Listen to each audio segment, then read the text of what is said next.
তোমরা যদি মনে করো যে আমি খুব দুর্বল, আমি কিন্তু দুর্বল লোক না, আমি দুর্বল না। তোমরা কেন, আমার চান্দিনাতে যে কোনো শক্তির সাথে মোকাবেলা করার মতো শক্তি আমি রেদওয়ান আহমেদের আছে।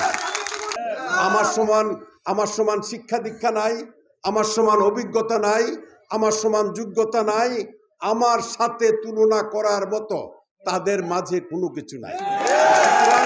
সুতরাং গালাগালি করে আর লাফালাফি করে ডান্সিং করে মৌলভী সাহেবরা যদি আপনারা এইভাবে উদ্যত হন, আমার বাগিনা কাশিম কইছে যে গলার তার ছিঁড়ে গেলে দু উপায় নাই, তো তার যাতে না ছিঁড়ে বাবারে ওইভাবেই কথা বললো, আর না হলে কিন্তু আমার পোলা পায় না তার ছিঁড়ালে। খোরশেদ আলম আমার অনুসারী ছিল, ইউনিয়ন পরিষদের মেম্বার চেয়ারম্যান ছিল, আমি তাকে উপজেলা চেয়ারম্যান বানিয়েছি জাতীয় পার্টি থেকে। খোরশেদ আলমের ছেলে আরো অনেকে বলেছেন যে রেদওয়ান আহমেদের দলের লোকজনরা আজকে চাঁদাবাজি করছে। রেদওয়ান আহমেদের দলের কোন লোক চাঁদিনার কারো কাছ থেকে 1 পয়সা চাঁদা নিয়েছে তোমরা যদি প্রমাণ করতে পারো, সেই চাঁদাবাজকে ধরে আমি পুলিশের কাছে হস্তান্তর করব।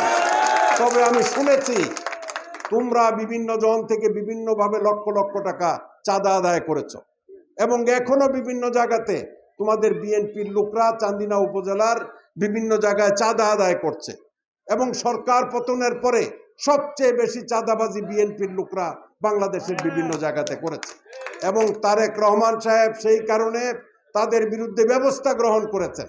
তারেক রহমান সাহেব এই চাঁদাবাজদেরকে দলে রাখেন নাই। আমার একটা দলে চাঁদাবাজ আছে, কেউ যদি প্রমাণ করতে পারে তাকে আমি আমার দল থেকে বহিষ্কার করে দেব, চাঁদাবাজির অপরাধে আমি পুলিশের কাছে হ্যান্ডওভার করে দেব। মিথ্যা কথা বলে মানুষকে বিভ্রান্ত করতে চেষ্টা করবে না। তোমরা বিভিন্ন জায়গায় বলো যে রেদওয়ান সাহেবের পক্ষ থেকে আমাদের দলের নেতা কর্মীদের বিরুদ্ধে মামলা করা হয়েছে। আরে বাবা, আমার দলের একটা লোক বাদী হইয়া তোমাদের কারো বিরুদ্ধে মামলা করছে, যদি প্রমাণ করতে পারো আমার কাছে আসো, তারপরে আমাকে বলো যে আপনার ওই লোক ওই জায়গাতে মিথ্যা মামলা করে আমাদের দলের লোকদেরকে এইভাবে হ্যারাসমেন্ট করতেছে। কোথাও তো প্রমাণ করতে পারবা না। কোথায় আওয়ামী লীগের সাথে প্রাণগোপালের সাথে কে ছিল, বা আলী আশরাফের সাথে কে ছিল, স্বৈরাচারের দূষণ হিসাবে কোথাও যদি মারামারি কাটাকাটি করে থাকে, হত্যার সাথে জড়িত থাকে, তাহলে তাদের বিরুদ্ধে মামলা হবে না? হবে কি হবে না বলেন? তাদের বিরুদ্ধে মামলা হবে। কিন্তু আমার লোক কোনো জায়গাতে কারো বিরুদ্ধে মামলা করেছে তার কোনো প্রমাণ করতে পারবে না। আজকে এরা চান্দিনা থেকে বিভিন্ন জায়গায় তাদের দলীয় নেতৃবৃন্দের কাছে মিথ্যা কথা বলে যে রেদওয়ান সাহেব আমাদের বিরুদ্ধে মামলা করেছে। আমি বিএনপির নেতৃবৃন্দ এবং যারা আমার বিরুদ্ধে এই জাতীয় কথাবার্তা বলে তাদেরকে আমি বলতে চাই, প্রমাণ নিয়ে তোমরা আমার কাছে আসো যে আমার পক্ষ থেকে বা আমার দলের পক্ষ থেকে তোমাদের কারো বিরুদ্ধে মামলা করা হয়েছে। সেই মামলা আমার লোক জড়িত থাকলে সেই মামলা আমি অবশ্যই প্রত্যাহার করে নেব। কিন্তু মিথ্যা কথা বলে তোমরা দলের বড় নেতাদের কাছে আমাদেরকে ছোট করতে চেষ্টা করো না, বা জাতীয়ভাবে বিভিন্ন পত্রপত্রিকায় লিখে আমাদেরকে অপমানিত করবে না। তোমরা নানাভাবে যেই জাতীয় উক্তি বিভিন্ন জায়গাতে করো, কোনো সামাজিক বা রাজনৈতিক কথা এগুলো নয়। আমি রাজনীতি করি, আলী আশরাফ আমি দীর্ঘ 40 বছর একসাথে রাজনীতি করেছি। আমরা একে অপরের প্রতিদ্বন্দ্বী ছিলাম, একজন আরেকজনের সাথে প্রতিযোগিতা করেছি, কিন্তু আমরা একে অপরের শত্রু কোনোদিন ছিলাম না। আমাদের একটা সামাজিক সম্পর্ক ছিল।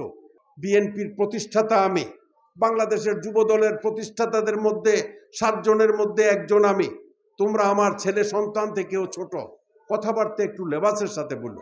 তোমাদের কথাবার্তার ফলে নিজেদের মধ্যে একটা শত্রুতার সৃষ্টি হবে, নিজেদের মধ্যে একদম কথা না বলার সম্পর্ক সৃষ্টি হবে, সেটা কোনোদিন করবা না। রাজনীতি করো, যে রাজনীতি যেই করুক না কেন, নিজেদের মধ্যে এই কথাবার্তা গালাগালি বা এইগুলোর জন্য যাতে সম্পর্ক সৃষ্টি না হয় সেই দিকে নজর রেখে কথা বলো। তোমরা যদি মনে করো যে আমি খুব দুর্বল, আমি কিন্তু দুর্বল লোক না, আমি দুর্বল না। তোমরা কেন, আমার চান্দিনাতে যে কোনো শক্তির সাথে মোকাবেলা করার মতো শক্তি আমি রেদওয়ান আহমেদের আছে।